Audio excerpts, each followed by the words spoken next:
नमस्कार दोस्तों। आज जो हम अध्याय करने जा रहे हैं उसका नाम है कार्बन एवं उसके यौगिक। आज हम इसका दूसरा भाग करेंगे। तो चलिए जानते हैं कि इस दूसरे भाग में हम क्या जानने वाले हैं। सबसे पहले हम बात करेंगे सहसंयोजी आबंध के बारे में।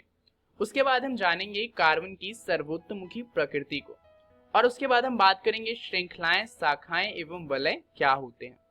परंतु एक बात, सहसंयोजी आबंध के बारे में तो हम पहली वीडियो में ही जान चुके हैं कि जब हम इलेक्ट्रॉन को आपस में बांटते हैं तो जो आबंध बनता है वो सहसंयोजी आबंध बनता है। तो आप जरूर सोच रहे होंगे कि अगर हम पहले ही सहसंयोजी आबंध पढ़ चुके हैं तो इसके बाद हम इसके बारे में फिर से क्यों पढ़ रहे हैं। चलिए इसके लिए एक सवाल पूछने दीजिए मुझे। सवाल है कि क्या आप सहसंयोजी आबंध के प्रकार जानते हैं। अब आप नहीं जानते कि सहसंयोजी आबंध के प्रकार क्या होते हैं, तो ये जानना तो जरूरी है।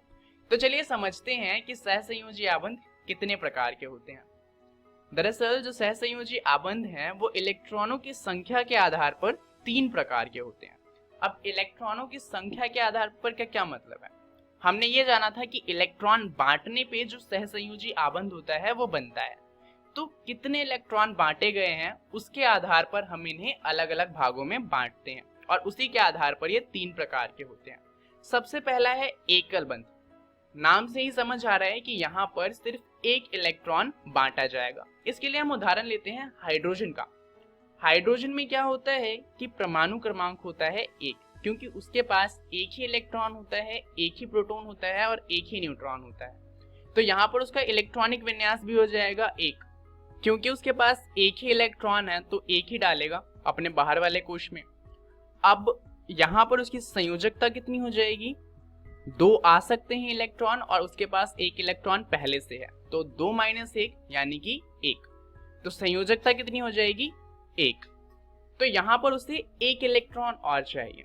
अब हाइड्रोजन क्या करेगा, वो एक और हाइड्रोजन के एटम को ढूंढ के ले आएगा और उसको बोलेगा कि यार देख, मेरे पास एक इलेक्ट्रॉन है, तेरे पास भी एक इलेक्ट्रॉन है, हम दोनों क्या करते हैं आपस में अपना इलेक्ट्रॉन बांट लेते हैं।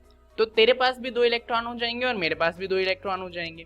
तो तेरा भी बाहर वाला कोश पूरा भर जाएगा और मेरा भी पूरा भर जाएगा, दोनों का फायदा हो रहा है। तो दूसरा हाइड्रोजन भी कहेगा हाँ सही बात है, और दोनों क्या करेंगे आपस में जो अपना इलेक्ट्रॉन है उसको बांट लेंगे और इससे एक आबंध बनेगा जिसे कहा जाएगा सहसंयोजी आबंध। और उसे हम एकल बंध भी कह सकते हैं, क्योंकि यहाँ पर सिर्फ एक इलेक्ट्रॉन बांटा गया है। तो इसे दिखाने के 2 तरीके हैं। आप हाइड्रोजन का एटम यानी कि H लिखकर 2 डॉट बनाकर यहाँ पर गोले बना सकते हैं, यह एकल बंध को दर्शाता है। या फिर आप क्या कर सकते हैं, 2 हाइड्रोजन के बीच में एक सिंगल लाइन को खींच देंगे तो वो भी एकल बंध को दर्शाता है।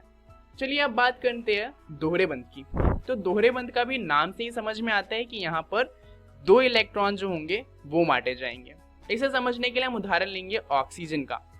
ऑक्सीजन जो है उसका इलेक्ट्रॉनिक नंबर यानी कि जो परमाणु क्रमांक होता है वो होता है 8। तो यानी कि उसके के शेल में 2 इलेक्ट्रॉन होंगे और बाहर वाला जो शेल है उसमें 6 इलेक्ट्रॉन होंगे। तो इसलिए इलेक्ट्रॉनिक विन्यास हो गया 2,6। अब इसका संयोजकता कितना हो जाएगा, इसके बाहर वाले कोश में 6 इलेक्ट्रॉन पहले से हैं और टोटल 8 आ सकते हैं। तो ये तो आसान सा मैथ है, 8 - 6 बराबर में 2, तो उसकी संयोजकता कितनी हो जाएगी, 2। यानी कि ऑक्सीजन को 2 इलेक्ट्रॉन और चाहिए। अब वो क्या करेगा, वो भी एक ऑक्सीजन को ढूंढ लाएगा। अब इस ऑक्सीजन को भी कितने इलेक्ट्रॉन चाहिए, 2। तो ये दोनों क्या करेंगे आपस में अपने 2 इलेक्ट्रॉन्स को बांट लेंगे। तो उससे क्या होगा, अब आप देखिए दोनों गोलों में ही 8 इलेक्ट्रॉन है, यानी कि दोनों जो ऑक्सीजन है उनका जो संयोजकता कोश है, बाहर वाला कोश, वो पूरी तरीके से भर चुका है और इसे कहा जाता है दोहरा बंध। इसे दर्शाने के 2 तरीके हैं, या तो आप ऊपर जिस तरीके से दर्शाया गया है वैसे दर्शा सकते हैं, या एक और आसान तरीका है कि दोनों तरफ आप ऑक्सीजन का O लिखकर बीच में 2 डंडे खींच सकते हैं। यहाँ पर जो ये दोहरा बंध बना है उससे एक बहुत फेमस और बहुत ही ज्यादा महत्वपूर्ण कंपाउंड बनता है जो कि है ऑक्सीजन गैस। चलिए अब देखते हैं तीसरे प्रकार का सहसंयोजी आबंध जो कि है त्रियाबंध। यहाँ पर हम बात करेंगे नाइट्रोजन की। यहाँ पर 3 इलेक्ट्रॉन आपस में बांटे जाएंगे। तो नाइट्रोजन का परमाणु क्रमांक होता है 7, तो उसका इलेक्ट्रॉनिक विन्यास हो जाएगा 2,5, यानी कि 2 इलेक्ट्रॉन अंदर वाले शेल में होंगे और बाकी के 5 जो होंगे वो बाहर वाले कोश में होंगे। और उसकी संयोजकता हो जाएगी 8-5, क्योंकि बाहर वाले कोश में 8 इलेक्ट्रॉन आ सकते हैं और 5 पहले से हैं, तो संयोजकता हो जाएगी 3, यानी कि उसे 3 और इलेक्ट्रॉन चाहिए। तो वो क्या करेगा, वो एक नाइट्रोजन को ढूंढ के लाएगा और उसको बोलेगा कि 3 इलेक्ट्रॉन आपस में बांट लेते हैं। उससे क्या होगा कि दूसरे नाइट्रोजन के पास भी 8 इलेक्ट्रॉन हो जाएंगे और इसके पास भी 8 इलेक्ट्रॉन हो जाएंगे। तो यहाँ पर ये दोनों ही आपस में 3 इलेक्ट्रॉन आपस में बांट लेंगे और इस तरीके से आप देखेंगे कि हर गोले में 8 इलेक्ट्रॉन हैं। यहाँ पर आप इसे कुछ इस तरीके से भी दर्शा सकते हैं, दोनों ही नाइट्रोजन के बीच में 3 डंडे डालकर। तो ये थे सहसंयोजी आबंध। चलिए अब जानते हैं कार्बन की सर्वोत्तमुखी प्रकृति के बारे में। अब इसे जानने से पहले एक बात जानते हैं कि कार्बन लगभग 30 लाख से भी ज्यादा तरह के यौगिक बना सकता है और 30 लाख बहुत ज्यादा होते हैं, तो कोई तो रीजन होगा और यही कारण है कि कार्बन इतने सारे कंपाउंड बनाता है और इसलिए ये इतना ज्यादा महत्वपूर्ण होता है। तो आखिर ये ऐसा कैसे कर पाता है, चलिए समझते हैं। अब इसका कारण है कैटिनेशन या फिर हम कह सकते हैं श्रृंखलन। तो अब ये श्रृंखलन क्या होता है? कार्बन में कार्बन के ही अन्य परमाणुओं के साथ आबंध बनाने की एक अद्वितीय क्षमता होती है और इसे ही कहा जाता है श्रृंखलन। जैसे कि यहाँ पर आप देख सकते हैं कार्बन ने दूसरे कार्बन के साथ ही अपना एक इलेक्ट्रॉन बांटा हुआ है। अब जरूरी थोड़ी है कि वो एक ही इलेक्ट्रॉन को बांटे, हो सकता है कि वो 2 इलेक्ट्रॉन बांटे और दोहरा बंध बनाए, या ये भी हो सकता है कि वो 3 इलेक्ट्रॉन बांट के त्रियाबंध बनाए। और जरूरी थोड़ी है कि एक ही कार्बन के साथ बांटे, हो सकता है कि एक साथ वो 4-5 कार्बन के साथ अपने इलेक्ट्रॉन को बांट रहा हो। तो इससे क्या होता है कि कार्बन की एक श्रृंखला बन जाती है। जैसे कि आप यहाँ पर देख सकते हैं आपस में बहुत सारे कार्बन ही मिलकर आपस में बांध बना रहे हैं और इससे क्या होता है कि बहुत सारे तरह के कंपाउंड बन सकते हैं। अब यहाँ पर देखिए कि जितने भी बॉन्ड है, यानी कि जितने भी बांध बने हुए हैं, वो सारे के सारे एक इलेक्ट्रॉन को बांटने से बने हैं, यानी कि सारे के सारे एकल बांध हैं। तो ऐसे जो कार्बन कार्बन के बांध होते हैं जहां पर सारे के सारे बांध एकल होते हैं, इन्हें कहा जाता है संतृप्त यौगिक।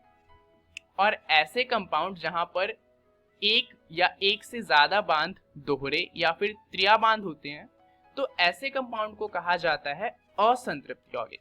अब यहाँ पर संतृप्त यौगिक और असंतृप्त यौगिक का क्या काम है उसे हम बाद में जानेंगे। अभी जानते हैं हाइड्रोकार्बन यौगिक के बारे में। तो अब ये क्या होता है?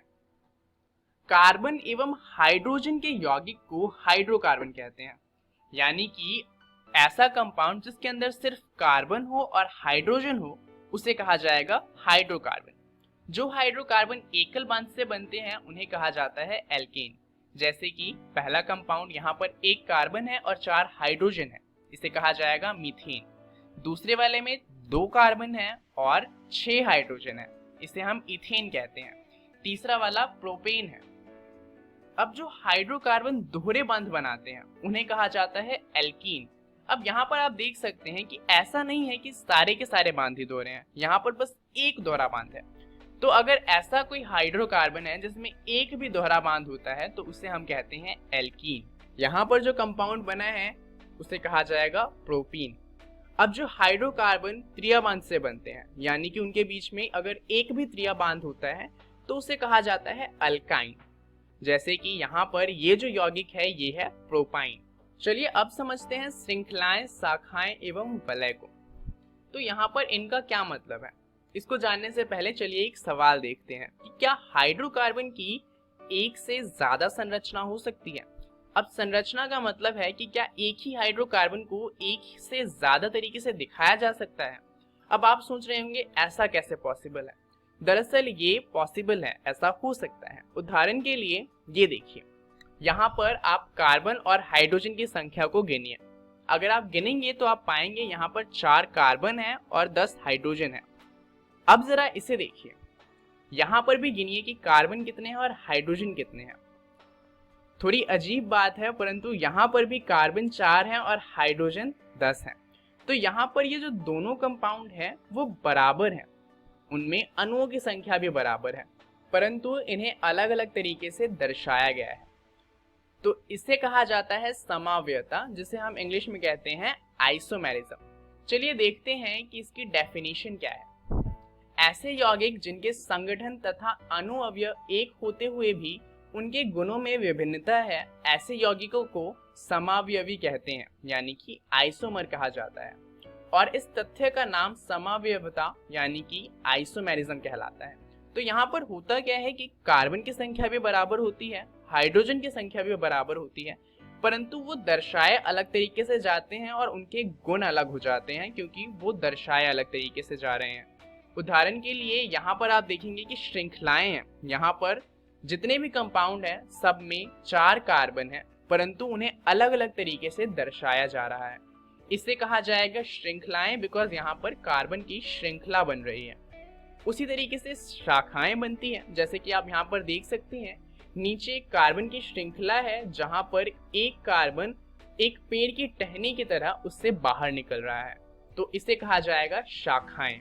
ऐसे ही जब कार्बन से मिलकर एक पूरा चक्र जैसा बनता है, जैसा कि आप यहाँ पर देख सकते हैं, तो इन्हें कहा जाता है वलय। जैसे कि यहाँ पर बेंजीन है जो एक वलय बना रही है। तो ये है समावयवता यानी कि आइसोमेरिज्म। चलिए समझते हैं इस वीडियो में हमने क्या क्या देख लिया। हमने यहाँ पर सीखा कि सहसंयोजी आबंध क्या होता है, साथ में हमने जाना कि कार्बन की सर्वोत्तमुखी प्रकृति क्या है, जहां हमने जाना कि कार्बन अपने साथ ही आबंध बना सकता है, और लास्ट में हमने जाना श्रृंखलाएं, शाखाएं एवं वलय क्या होते हैं। अब इन सभी के बारे में आपको घर से अपनी एनसीईआरटी की किताब से पढ़कर आना है। अगली वीडियो में हम बात करेंगे प्रकार्यात्मक समूह के बारे में, और साथ में हम जानेंगे समजातीय श्रेणी को, और आखिर में हम बात करेंगे कार्बनिक यौगिकों की नाम पद्धति के बारे में, जहां हम सीखेंगे कि ये जो कार्बन के कंपाउंड हैं उनका नाम कैसे रखा जाता है। इस वीडियो के लिए इतना ही, धन्यवाद।